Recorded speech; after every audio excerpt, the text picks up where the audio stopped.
Pemirsa, kita ketemu lagi di Karni Ilyas Club. Malam ini kita mau mendiskusikan soal Gubernur Anies Baswedan, Gubernur DKI maksud saya, yang belakangan ini menjadi bulan-bulanan kritik setelah minggu lalu terjadi banjir di Jakarta. Di media-media sosial rame kritik untuk Anies. Walaupun banjir itu juga melanda Jawa Barat, Jawa Tengah, bahkan daerah-daerah lain. Tapi fokus ternyata lebih ke Anies Baswedan. Dan persoalannya akhirnya, apakah Anies gagal atau tidak memimpin Jakarta? Lebih khusus lagi, Anies dianggap gagal meredam banjir. Walaupun sebelumnya, baru di awal Februari, Anies mendapat penghargaan internasional sebagai hero, dianggap 21 hero di dunia yang berjasa kepada rakyat kecil karena menyambungkan transportasi publik, moda-moda transportasi dan segala macam sehingga terintegrasi. Tapi dengan banjir satu hari kemarin, hari akhir pekan kemarin, itu yang ada sekarang adalah kritikan keras. Malam ini sudah ada bersama saya dua orang yang akan berdiskusi malam ini. Satu yang ikut mengkritik Anies, Twitter-Twitternya cukup ramai, Paldo Madidi, bekas fungsionaris PAN yang kemudian menyeberang ke PSI. Saya khawatirnya waktu jadi PAN dia mendukung Anies. Sekarang oposisi sama Anies. Karena PSI juga. Anies dipilih jangan-jangan ikut dukung. Karena sebagian besar PAN kan waktu itu mendukung. Sebelah kanan saya, ini tokoh terkenal juga, yang salah satu komisaris di Ancol dan pembela militan Anies Baswedan, panggilannya Geis. Geis apa namanya? Geis Khalifah. Geis Khalifah. Nama agak aneh juga, Geis Khalifah. Satu bau barat, satu bau timur tengah. Khalifah itu timur tengah. Malam ini saya akan mulai dengan Paldo Madidi. Bagaimana Anda melihat? Apakah Anies ini Anda lihat gagal? Dan kalau gagal, apa alasan Anda? Dan apakah hanya gara-gara banjir satu hari itu kita bisa menganggap Anies gagal? Ya, sebelumnya makasih Bang Karni dan subscriber Bang Karni di Karni Ilyas Club ini. Pak guys, yang saya hormati, terima kasih atas waktu dan kesempatannya. Sebenarnya sih ini adalah sebuah pandangan dari kami terkait bagaimana mengelola DKI, khususnya dalam kasus banjir, yang diawali dengan penyerapan anggaran yang sangat kecil. Jadi ketika Pak Anies di 2017 maju sebagai calon gubernur, beliau termasuk orang yang sangat kritis sekali terkait bagaimana mengelola pemerintahan dan sering sekali menyentil dalam tanda kutip Pak Ahok ketika itu yang menyatakan bahwa anggaran itu rendah nih, nggak apa-apa. Nah, saya termasuk orang yang dulu juga nggak sepakat nih sama Pak Ahok tuh anggaran rendah, tapi hal ini disebabkan karena Pak Ahok juga menciptakan diskresi atau dalam bahasa Islamnya itu ijtihad, mengajak swasta dan kontraktor untuk membangun DKI. Nah, jadi dari data yang kami dapatkan bahwa penyerapan anggaran untuk Dinas Sumber Daya Air, Bang Karni, di DKI Jakarta itu sangat rendah sekali. Ya, bahkan di bawah 50%. Itu bisa dicek di internet dan itu sudah terbuka semua. Nah, kalau seandainya kita masalah kinerja Pak Karni, saya kira ini adalah instrumen paling basic. Ketika ada duit, kagak dipakai, berarti kan pemerintahnya nggak bekerja. Saya lanjut ya. Yang kedua, baru kita bicara soal capaian nih. Pak Anies kan sempat viral dengan kalimat, air itu kalau jatuh tidak dibuang ke laut, tapi dialirkan ke tanah. Dalam artian, treatment yang dilakukan Pak Anies adalah dengan membangun sumur resapan, Pak. Iya. Ya, sumur resapan yang menjadi sebuah masterpiece-nya yang ingin beliau capai. Ya. Nah, memang targetnya luar biasa, 100.000 sumur resapan. Namun sayang sekali, capaian sampai hari ini masih sampai di angka 1000-an sih, Pak. Dan menurut saya, itu kalau dipersentasekan, Pak Karni, itu sekitar 1%. Belum lagi kita ngomongin nih gimana fungsionalitinya sumur resapan ini nih, Pak. Dalam artian, sumur resapan ini kan harapannya gerakannya partisipatif. Jadi setiap rumah, ya misalnya nih ya, setiap rumah kalau mau dapat IMB, ya Anda bikin sumur resapan baru dikasih. Namun sayangnya, memang betul yang ketika kita cek, sumur resapan ini banyak dibangun di ruang terbuka hijau. Yang which is kalau tanpa ada sumur resapan pun, air pun sudah mengalir. Nah, memang di satu sisi Pak Anies punya legacy nih, bikin waduk gitu ya. Saya sebenarnya nggak mau nih Pak Karni terjebak antara Ahok normalisasi, Pak Anies naturalisasi. Saya nggak ada soal terkait hal itu. Tapi Pak Anies memang punya legacy untuk bangun waduk. Kita harus akui itu. Appreciate lah, banyak waduk yang dibangun. Namun di satu sisi, bagi kami membangun waduk itu belum tentu menjadi solusi paling epik atau paling fundamental dalam mengentaskan masalah banjir ini Pak Karni. Karena problemnya itu bisa jadi bukan di sana. Karena kalau bangun waduk, Pak Karni tahu lah ya, ada tanah kosong, haji ini yang punya, beli, bangun, kelar gitu loh. Tapi kan kalau seandainya bicara problemnya, ini sungai ini perlu diperbaiki. Kita punya, ya banyak orang bilang air kiriman atau air dari atas langit nih, Pak Guys, untuk masalah DKI ya. Nah, sehingga menurut kami, membangun waduk memang satu hal. Namun ternyata sampai kemarin banjir masih terjadi. Belum lagi orang banyak menyalahkan masalah Pak Jokowi nih. Wah, Pak Jokowi kan dulu janjinya presiden, gitu kan. Nah, memang di satu sisi, Pak Jokowi ketika menjadi presiden, beliau dalam tanda kutip tentu tidak bisa serta-merta melepaskan DKI karena memang pemerintah pusat ada di DKI. Nah, treatment pemerintah pusat, mereka tuh udah ada ide membangun bendungan di Ciawi dan Sukabumi, Pak. Harapannya mengurangi air yang akan datang ke DKI. Ciawi Sukabumi dari atas nih ketika pengen dibangun bendungan, debit air yang akan kurang itu sekitar 30%. Karena kan problemnya kemarin ketika beliau jadi gubernur kan memang air yang dari kiriman ini selalu jadi isu kan. Nah, sayangnya kemarin itu jadi isu yang disampaikan kiriman dari sana sini dicek tidak ada masalah. Nah, PUPR, ini terkait Kementerian PUPR. Kementerian PUPR sebenarnya sudah sangat terbuka dalam tanda kutip, bahkan sampai melakukan forum memanggil pemerintah daerah, Pak Karni, untuk bilang, you punya masalah apa? Ayo kita kerjakan. Kita punya budget dan kita punya orang untuk bikin konstruksi. Nah, saya sempat cek ke teman-teman di PUPR, forum itu dibuat tiap bulan Februari di tiap tahun, Pak. DKI sayangnya 2018, 2019, 2020 sayangnya nggak datang. Nah, PUPR ini di zaman Ahok, ya, mereka itu kan bangun normalisasi. Nah, DKI diharapkan mampu melakukan pembebasan lahan. Nah, ketika zaman Pak Ahok, sekilo bebas kerjain, sekilo bebas kerjain, sekilo bebas kerjain, ya kan? Nah, di situ treatmentnya PUPR harus ada evaluasi dong, karena Pak Jokowi pengen cepet nih. Nah, PUPR bilang tolong dibebasin lahannya biar kita kerjakan. Nah, itu juga tidak terjadi Pak Karni. Jadi, terakhir nih sebelum saya lemparkan ke Pak Karni, kalaulah misalnya PSI disampaikan bahwa mengkritik tanpa data, mengkritik karena benci, sebenarnya tidak, Pak. Dalam artian kemarin kita interpelasi, kita pengen bertanya gitu loh kepada Pak Gubernur, apa yang menjadi permasalahan sehingga banjir ini masih terjadi.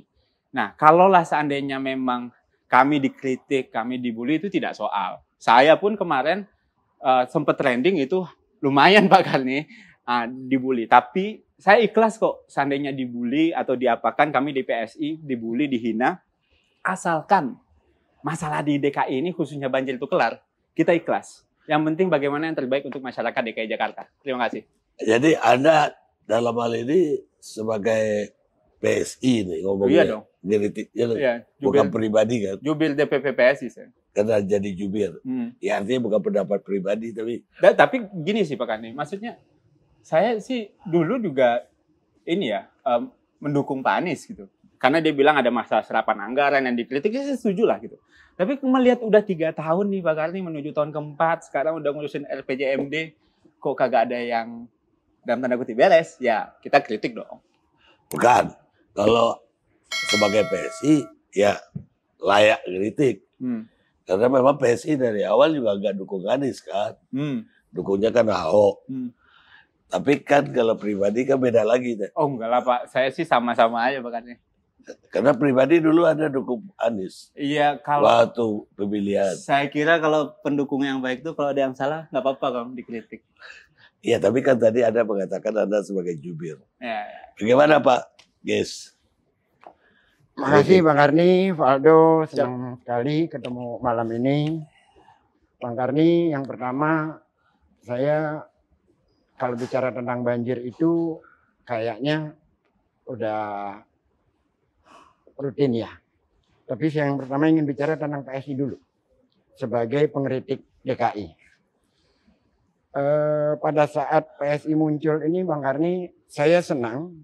Karena saya berpikir saya punya harapan anak-anak muda berbicara tentang peradaban, bicara tentang state and society, bicara tentang pemihakan kemiskinan struktural dan macam-macam. Berdiskusi tentang bagaimana bernegara, bagaimana berdemokrasi. Karena ketika saya masih seumuran Valdo itu bersama Denny J.A., Rocky Gerung dan lain-lain kita dikumpulkan di Kompas, di LP3S, di mana-mana bicara tentang negara. Bicara tentang berbagai budaya di Republik ini, lantas menjadikan itu tulisan-tulisan. Begitu PSI muncul, menjadi partai politik, yang mereka kejar adalah elektabilitasnya untuk mengangkat, maka satu-satunya jalan hanya dengan menyerang Anies Baswedan. Gak lucu betul ini partai secara anak muda. Karena Anies dimanfaatkan oleh PSI untuk meningkatkan elektabilitasnya. Itu yang saya lihat. Yang kedua, ada hal-hal lain menyangkut permodalan. Jadi kaitannya dengan reklamasi dan lain-lain lah itu ya. Tetapi saya ingin sebelum ke sana saya ingin bahas apa yang diteriakan oleh Valdo tadi. Makanya karena saya disiplin saya catat satu persatu. Saya izin catat juga Pak Ges. Ya. Pertama tentang PUPR. PUPR itu yang menguasai 13 sungai di Jakarta. Normalisasi yang diteriakan Valdo itu dananya tidak ada. Tidak ada nomenklaturnya. Jadi kalau Anda menyatakan bahwa naturalisasi tidak jalan, ya memang tidak jalan. Karena pagu anggarannya pun nggak ada. Ini yang teriak ini dari Golkar, namanya Nizar. Regulasinya yang terbit itu dikalahkan di pengadilan, lantas melalui pembicaraan dengan masyarakat di daerah situ harus diganti untung. Nah, untuk mengganti masyarakat agar naturalisasi jalan, pagu anggarannya dari PUPR nggak ada. Jadi bagaimana Anda ingin menyalahkan DKI sementara dana untuk pembebasannya tidak ada. Ini satu. Yang kedua, tadi Anda katakan tentang sumur resapan yang baru 1.000. Sumur resapan yang sudah dikerjakan 5.000 dengan rencananya bukan 100.000 tapi 150.000. Kenapa baru 5.000? Ini yang tahun ini ya, bukan yang tahun sebelumnya. Karena DKI mengalami refocusing anggaran di 2020. Jadi mereka sanggupnya 5.000. Tapi target di 2021 targetnya tetap menjadi 150.000, bukan 100.000. Target sumur biopori. Apalagi yang dilakukan oleh Anies, masyarakat di Jakarta yang ingin membuat sumur biopori di rumahnya datang ke Pemprov, nanti mereka bantu. Jadi bukan masyarakat mengerjakan sendiri dengan dana sendiri, tidak. Tapi Pemprov akan membantu untuk sumur-sumur resapan. Jadi bukan hanya di daerah hijau, tetapi juga di rumah-rumah masyarakat. Saya dari bawah ke atas. Pemerintah pusat bangun waduk. Sampai mana itu waduk? Memang ada pembicaraan pemerintah pusat akan membangun waduk, 2 waduk di Ciawi dan sampai hari ini mana? Tapi kalau tanya Anies bangun waduk, Anda sudah katakan sudah terjadi. Bahkan dari 108 waduk di Jakarta, 27 waduk itu sedimennya itu sudah dibersihkan. Selama 1 tahun 2020. 27 waduk dari 108. Dengan penambahan ada 5 waduk. Nama-namanya jangan ditanya karena saya nggak hafal.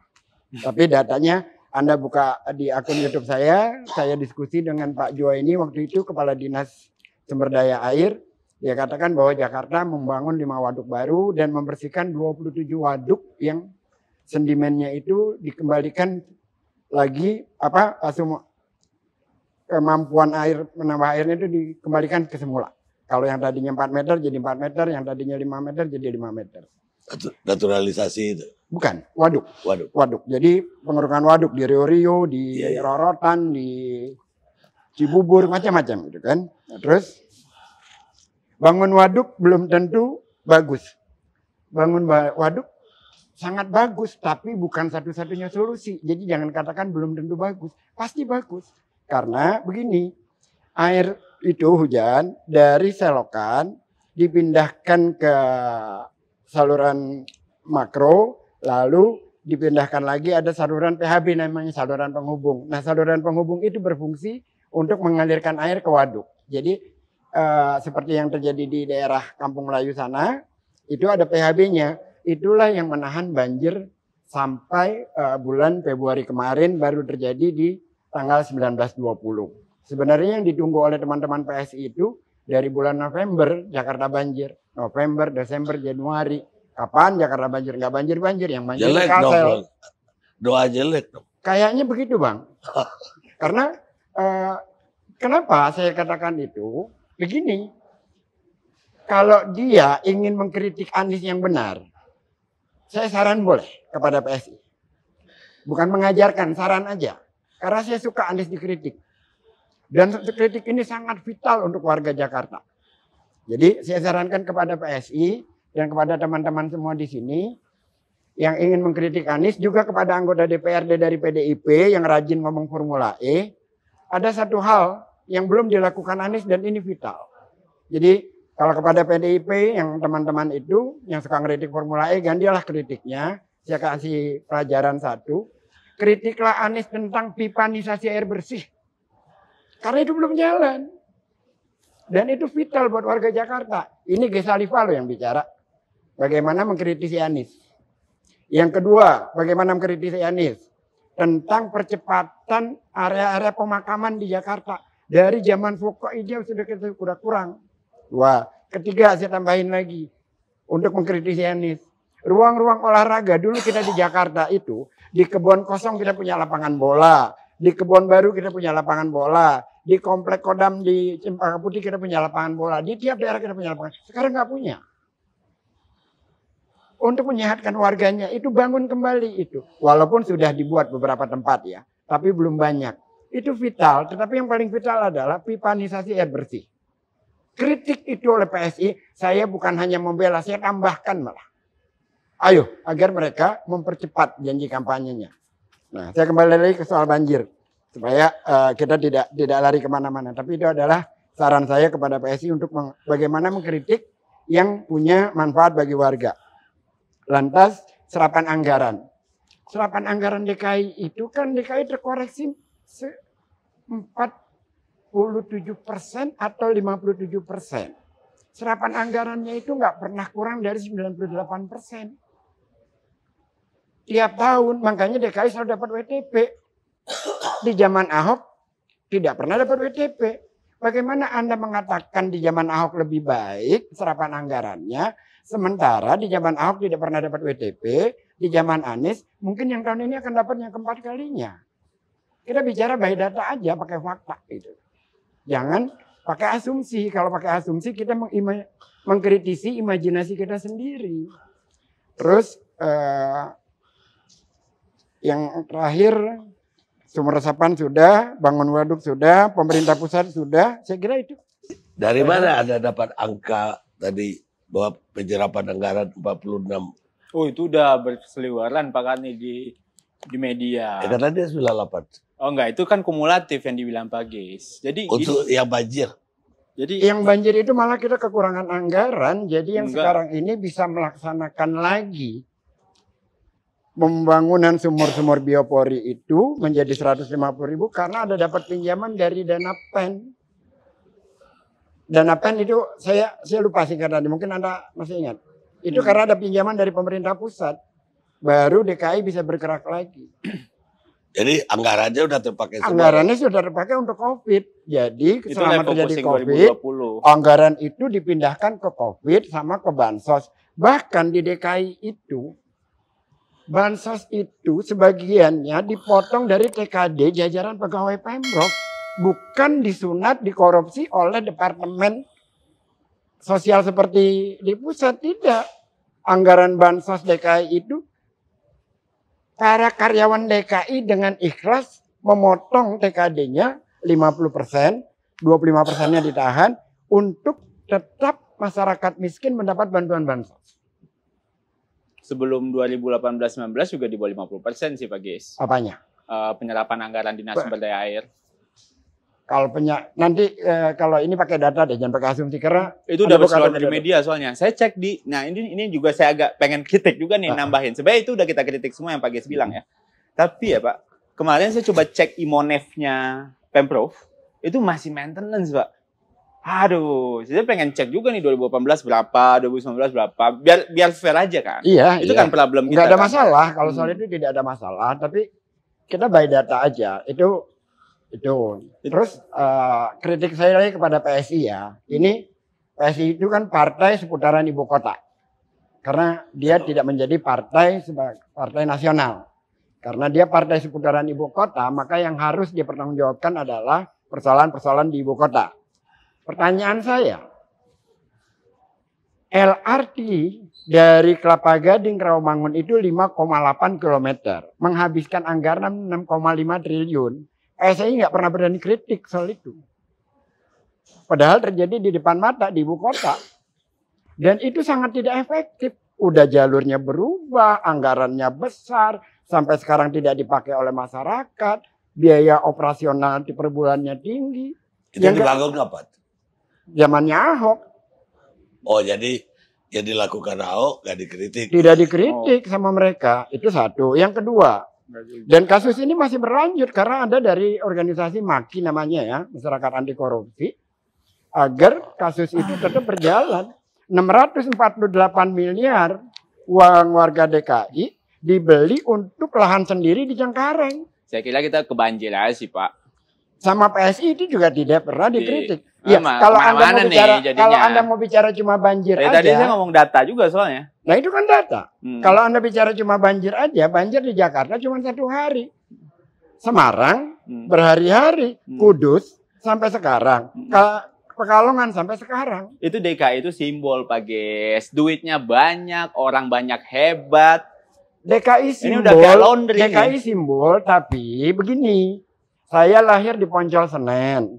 Apa nama jalan di Jakarta? Kaliangke, Kalibaru, Rawasari, Rawajati, Rawabelong, Rawakodok. Apa artinya? Secara budaya kita yang lahir di Jakarta, besar di Jakarta, hidup bersama air. Dari 500 tahun yang lalu Jakarta memang banjir.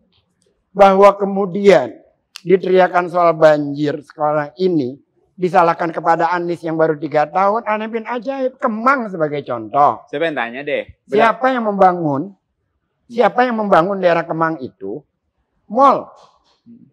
Siapa yang membangun Tomang itu, daerah resapan air, daerah hijau, jadi mall, jadi apartemen. Siapa yang membangun itu?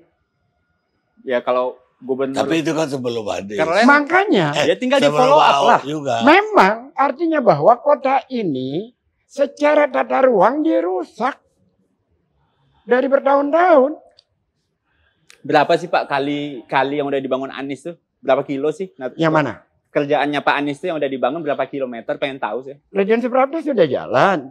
Di Rorotan sudah jalan, banyak hal yang sudah jalan. Waduk atau memang proses Proses naturalisasi, Cempaka Putih sudah jalan. Oh ya? Ada YouTube-nya, tinggal dibuka kalau mau dibuka di YouTube. Berapa kilo tuh? Ya, kalau kilonya sih tidak, tapi Berapa? bahwa itu jalan. Angkanya nggak dapat angkanya, maksudnya firm gitu loh. Kita udah bangun sekian kilo, kalau Ahok kan jelas tang gitu. Iya, kalau itu sih harus buka. Gitu loh. Nah, soalnya saya tadi bawa data juga Terus soalnya. kalau soal banjir, kita bicara banjir nih. Biopori itu berapa tuh Pak yang mau ditampung airnya? Karena pertanyaannya salah. Ya maksudnya berapa maksimalnya? Kan logiknya bisa kehitung nih. Misalnya kan kita ngomong sumber air dari kiriman, air dari atas. Iya. Nah kemarin itu kan yang di daerah Pasar Minggu yang banjir itu kan curah hujan itu 270 mm per hari. Kita punya kapasiti itu max nih. Saya kasih tahu Pak 100 doang. Iya. Nah itu gimana caranya? Nah itu Anda tanya biopori, abunya mau ditampung. Iya berapa jumlah? Nah kalau yang tadi soal yang Anda tanyakan tadi soal hujan di atas 100 mm itu penampungnya sungai, iya, penampungan waduk. Nah itu kalau itu yang biopori itu, backbone kita segitu gitu loh. Yang biopori itu hujan di Jakarta ditampung di rumah-rumah di masyarakat. Berapa yang bisa ditampung? Kenapa? Berapa maksimal yang bisa ditampung? Saya, Maksudnya hitung-hitungannya logisnya gitu loh. Maksudnya make sense nggak langkah ini? Kan itu perlu kita perdebatkan ya. Ya, sangat make sense dong. Sekarang begini. Berapa? Sekarang begini. Ini sekaligus yang menjawab tentang kekonyolan-kekonyolan di Twitter ya. Pengen tahu juga gitu. Erosi air laut di kita itu sudah sampai ke Matraman. Saya tidak bicara tentang tinggi tanah. Muka air kita itu kan sudah buruk sekali. Sekarang dengan adanya sumur-sumur biopori, gedung-gedung di Jakarta itu diwajibkan untuk membangun sumur resapan, itu, dan bahkan yang bicara bukan Anies, yang bicara Pak Jonan, sudah jauh lebih baik tinggi muka air kita. Berapa itunya angkanya? MPDL kan kita data nih dari 40, dari 40 meter menjadi sekarang 35. Itu Pak Jonan yang bicara, bukan saya. Anda buka datanya. Iya, itu kan penurunan itu kan. Iya, saya tahu itu. Itu tinggi muka air. Jadi, itu sudah lebih baik. Terus, masalah sumur, saya penasaran banget nih sumur resapan ini. Soal sumur resapan berapa? Itu, ya kalau angkanya setiap seluruh Jakarta bisa terjadi, saya kira bisa mencapai lebih dari 70%. Dari berapa? Dari total luasan hujan. Karena kan bisa, kalau semua di daerah di Jakarta, rumah-rumah menampung seperti apa yang ditargetkan oleh Anies, itu kan pertanyaan Anda general sekali kan? Cuma 1000-an, Pak. 1000-an apa? Angkanya itu, yang dibangun itu, sumur biopori yang udah dibangun itu cuma 1000-an dari 150.000. 5.000 dari 150.000, 3%. Iya. Kecil sekali 3 tahun. Saya sudah jawab karena refocusing anggaran. Karena refocusing anggaran 2020, COVID, Pak. 2018-19? Saya kan jawab yang tahun 2020. Iya, yang dibangun 5.000. Iya, ini 150.000 nih, Bos. At least per tahun 30.000 dong. Ya kan, kalau kita bagi 5 nih, Pak. Tapi ini kan baru berapa, Pak? 5.000. Nah, kan itu sebelumnya harus masuk dulu ke APBD DKI. Iya, ya kan. Tidak bisa semaunya gimana? Iya, gimana sih Pak? Ini kan kita gampang aja kalau jadi gubernur, kita punya target 150, ya bagi 5 kan 30.000, 30.000. Memang ini mudah dari DPRD mendapatkan anggaran. Kenapa DPRD? Kan ini kan gubernur juga bisa klaim, ini ya, ente kan nanya nih masalah terkait gimana strategi gua, kan kayak gitu tuh. Tapi ini gini ya. Ini kalau bicara soal itu, saya kasih tahu satu hal aja. Kemarin untuk mendapatkan izin pembelian lahan kuburan setengah mati di tengah suasana COVID. Izin siapa? DPRD. Oh, DPRD. Ya kita ngomong data aja sih Pak. Kalau saya sih simpel aja, kalau nggak kerja, nggak dikerjain, udah say sorry aja. Ya gampang itu apa yang tidak dikerjain? Ya 5.000 dari 150.000. PHB, saluran PHB dijalankan. 5.000. Pembersihan gorong-gorong semua jalan. Jadi kalau Anda ikuti, saya yang kasihan begini Bang Karni. Kalau Anies mah no problem. Anies no problem.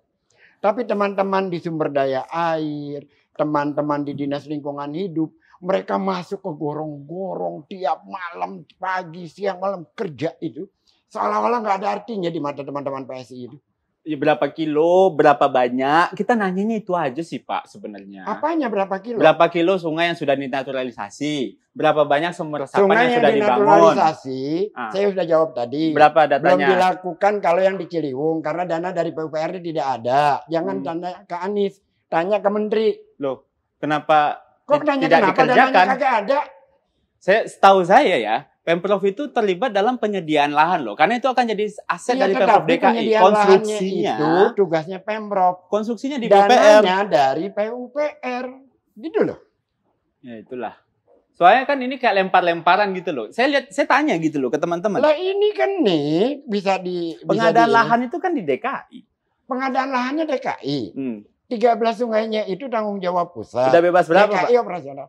Ya belum bisa dibebaskan, yang dua kali kalah di pengadilan. Berarti pagunya di DKI dong. Tadi Bapak bilang nggak Pagunya di ada. PUPR. Di Pemprov dong. Nggak bisa. Lu gimana? Lah 13 sungai itu milik pusat kok. Iya, tapi pembebasan lahan di Adanya di Pemprov. enggak ada di PUPR. Konstruksi di PUPR. Anda buka cek lagi, saya nggak mau debat kusir Nah, lah. ya udah, berarti belum dikerjakan dong. Berarti tidak ada duitnya dong. Tidak dikerjakan dong. Posisi saya ya. Mohon maaf ya Valdo ya. Ah.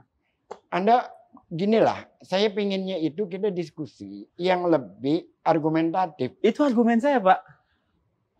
Datanya nggak ada. Loh, saya dari tadi ngomong data kok. Sumur segini, naturalisasi segini, pembebasan lahan Saya segini. sudah jawab dengan data. Datanya mana? Ini kan tadi kan sudah katakan Ah. bahwa 13 sungai itu tugasnya dari Balai Besar mana ini? BBWSCC.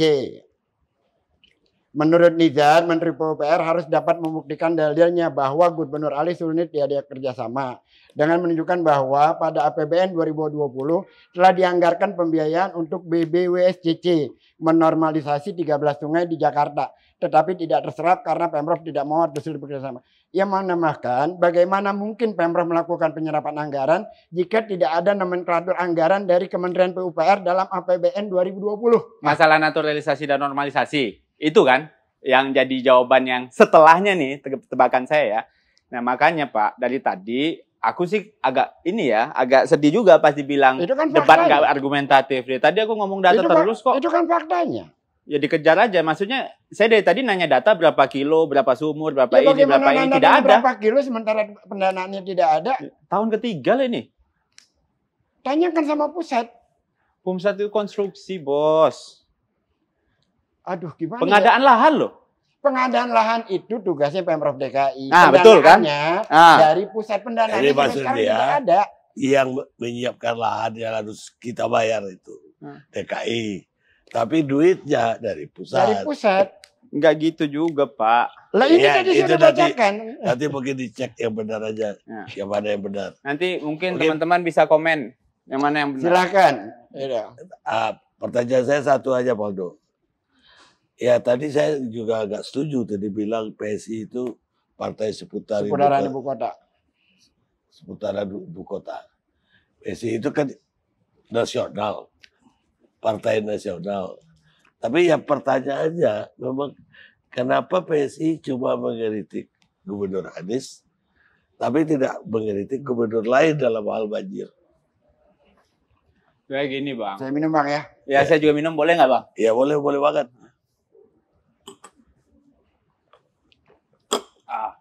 Enak nih airnya Bang Karmi nih. Gini Pak, Jakarta itu kan capital ya. Satu. Yang kedua, ini paling gampang terakhir kemarin lah.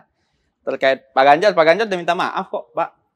Minta maaf, dia bilang dia salah gitu loh. Iya. Dalam artian kan kita ke depan, saya kira nih, mohon izin Bang Karni, ya kita harus mau mengakui kalau kita nggak perform, baru kita bisa ngomong ke depan. Dan PSI juga minta interpelasi ke Pak Anies.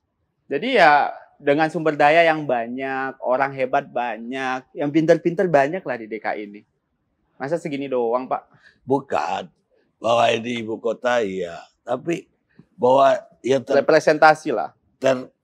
terpapar atau terkena musibah banjir ini penduduknya jauh lebih besar Jawa Barat, Jawa Tengah, dan lain-lain. Tapi sebagai wakil rakyat, kan kita nggak dengar dari PSI kritiknya terhadap gubernur-gubernur yang lain itu. Kenapa hanya kayak di stop? Iya. Saya tambahkan ya Bang Andi ya. Silakan. Tadi dia sudah mengakui bahwa DKI bangun waduk. Dia sudah akui tadi. Yang pusat bangun waduk kapan kelarnya tuh? Udah mau 2 periode nih. Silakan. Ya. Kapan PSI bersuara soal itu? Nah, jadinya gini, Pak. Memang kalau kita ngelihatnya gini, Pak Ges, Pak Karni ya. Jangan Kalau retorik ya. ya oke, enggak retorik nih ya. Jadi kalau seandainya DKI ini kan representasi. Kalau di sini beres, pasti daerah lain juga beres. Dan memang menurut kita terkait waduk itu, Pak, tadi saya cek juga tuh ke teman-teman di PPR, itu udah finalisasi, Pak. Ya. Udah berapa tahun? Jadi itu kan ini saya ceritain masalahnya, ini menarik, Pak. Jadi ini ada 3 nih masalahnya antara Pemprov Jabar, Pemprov DKI, sama pemerintah pusat. Lokasinya kan Ciawi Sukabumi nih. Itu kan bukan DKI ya, itu kan Jawa Barat. Nah sementara Pak Presiden maunya cepet nih. Pokoknya lo kerjain lah, karena ini kan memang game yang diharapkan. Nah, lempar-lemparan nih.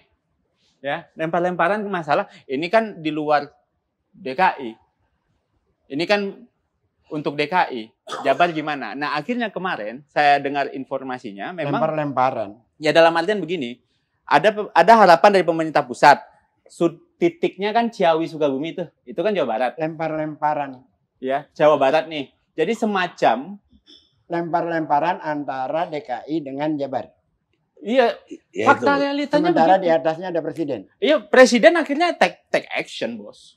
Makanya itu lagi jalan sekarang. Terima kasih retorikanya. Gimana retorika itu logika yang sebenarnya terjadi gitu loh. Mana Ini, orang masa- pemimpin leadership? Saya kasih tahu ya. Masa susah sih Saya kasih gini tahu loh. ya di Jakarta. Masa ya. setiap jawaban saya itu Tentang tepat dari Jakarta retorika ini ya, sih? Tentang Jakarta ini ya. Saya kasih tahu. Hal yang sulit.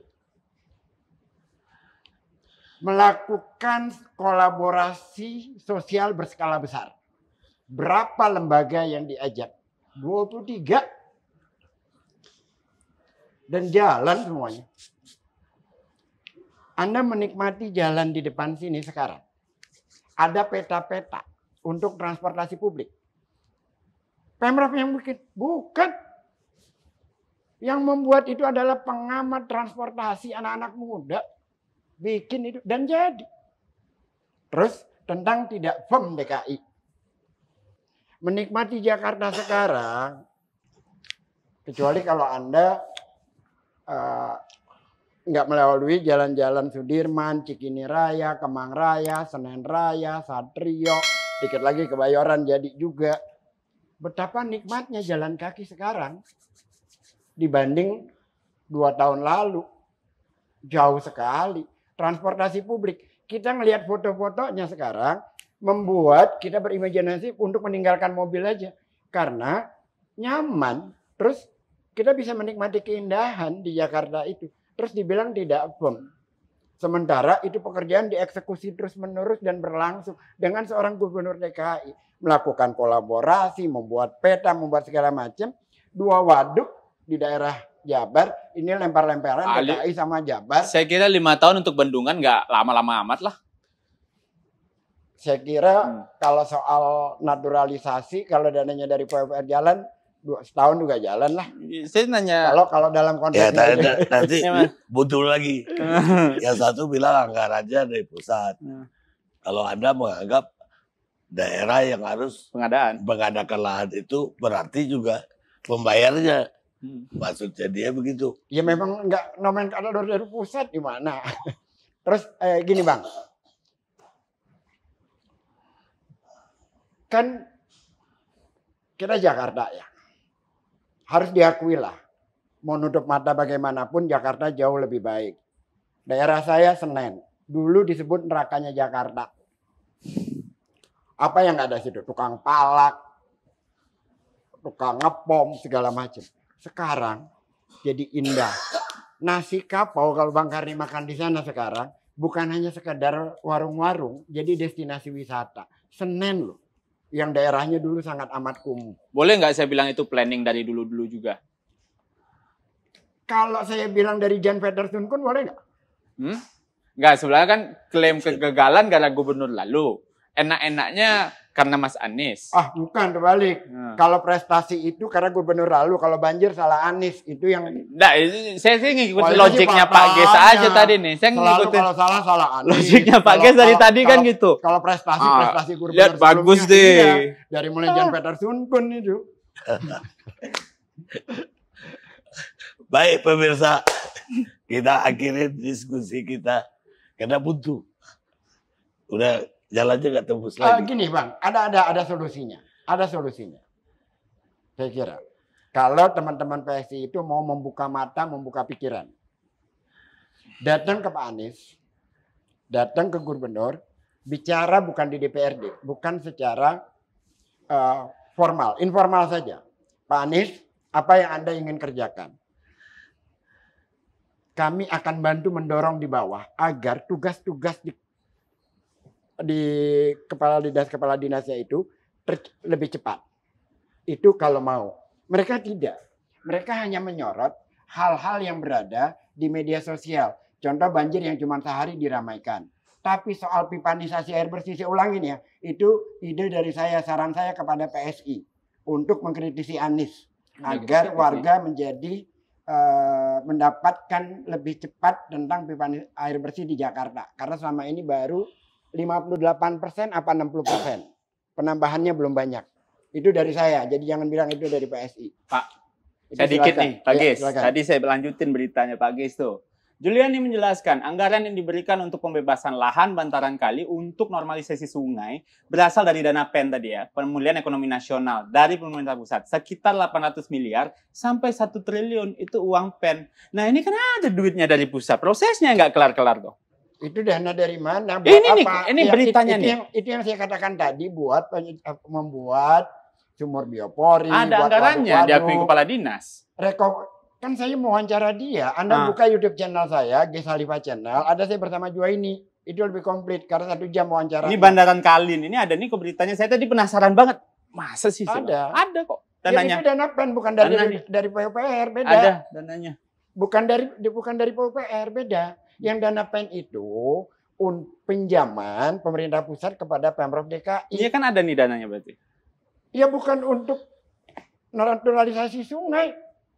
Karena Anda jangan menyampur adukan jadi dua alasannya masalah yang karena berbeda. nomenklatur tadi. Iya. Aduh. Anda kepengen Anies tidak dapat WTP tahun ini. Oh bukan itu doang. Saya pengen warga DKI bahagia. Kotanya maju warganya. Kalau Itu Anda visi misinya bukan sih? Kalau Anda pengen warga DKI bahagia, tidak menjadikan PSI itu partai yang menyakiti hati warga. Loh kita ngajak Mas Anies ngobrol loh. Interpelasi kok. Ayo dialog. Interpelasi itu bukan ngajak ngobrol. Tanya loh. Tanya Itu- jawab lah. Itu anak muda sok pinter, akhirnya dicuekin Aduh. sama anggota DPRD yang lain. Wah sulit sih Pak kalau orang-orang bilang interpelasi Karena anak ada pintar, DPR yang anak lain kan muda akhirnya lagi dicuekin nggak semua, bisa. Saya gitu sih kan. nggak terima sih anak muda digitu-gituin ya. Ya, karena begini, saya waktu muda, Saya juga aktivis kok. itu terserah. Jadi jangan bisa diklaim gitu Saya lah. tidak klaim, saya cuma mencontohkan. Nah, Waktu saya muda, kita diundang oleh Kompas di alam demokrasi yang sedemikian gelap. ya itu sekarang Namanya dikritik Forum apa Indonesia salahnya? Muda, diundang oleh LP3S. Kita bicara tentang peradaban, berbicara tentang Oh jadi kalau kita demokratisasi. ngeritik nggak ada peradaban Bicara- nih? Lah, di mana? Kan banjir kita ngomongin peradaban manusia kok itu. Dan itu nggak kelar-kelar. Kalau Anda bicara peradaban dalam kritik, Anda kritik tentang kenapa Jangan LRT denial terus deh, Pak. Aduh. 5,8 kilometer sungainya biayanya 6,5 triliun. Kenapa nggak dikritik? Ah, Itu objektivitas sebagai anak muda, sebagai anak bangsa melihat segala sesuatu dengan objektif. ya ini ada nih dananya ya. Terus Ini ada bagaimana dananya pengadaan kali. 648 miliar. Jangan denial deh. Anda tidak pernah bicarakan itu, sementara itu hilang. Baik, saya kira cukup. Ya, jangan Oke. denial terus. Sorry nih. Kita akhiri diskusi kita malam ini. Dan tidak terjadi musyawarah mufakat masing-masing pendapat. Dan akhirnya kita ketemu lagi kali Ilyas Club yang akan datang. Siap. Terima kasih Pak. Terima kasih, Ini Pak Kalni. hadiah dari saya. Oh, siap Pak Kalni. Terima kasih Bagus. banyak Pak Karni. Terima kasih banyak, Masya Allah. Teman-teman, ini buku judulnya Karni Ilyas Lahir untuk Berita. Ini pelajaran bagi kita pastinya. Bagi teman-teman yang menulis berita, para jurnalis yang lain-lain. Saya kira Walaupun saya belum baca, saya sudah yakin isinya bagus dan jadi pelajaran buat kita semua. Terima kasih. Makasih. Karena saya ingin terkenal. Saya juga berani. Thank you, Pak Gis. Ya. Terima kasih Terima banyak. kasih, Pak Gis. Terima kasih.